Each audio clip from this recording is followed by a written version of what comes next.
नमस्कार मित्रांनो, स्टार प्रवाह वाहिनीवरील लग्नानंतर होईलच प्रेम या मालिकेमध्ये काव्या ही आता खूपच ओव्हर करताना दिसत आहे। काव्याचं हे वागणं आता खूपच इरिटेट करत आहे असं मी नाही तर प्रेक्षक म्हणताना दिसत आहेत।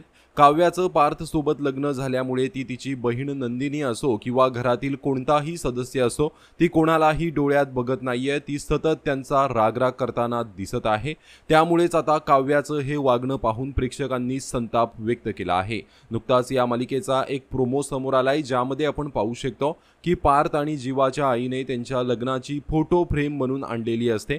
मात्र ती पाहून काव्या प्रचंड संतापते आणि ती घरातल्या सर्वांसमोर तिच्या सासूवरच आवाज वर करून म्हणते की आहात ना तुम्ही समजूतदार, मग का नाही समजूत काढत तुम्ही स्वतःची आणि घरातल्या सर्वांची।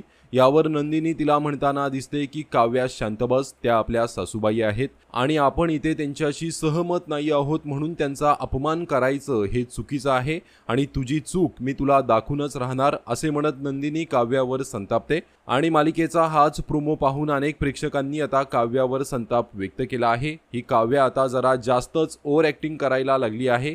काव्या आता खूपच चुकीचं वागत आहे। एकतर जीवा हिला भाव देत नाहीये म्हणून ती त्याचा राग दुसऱ्यांवर काढताना दिसत आहे।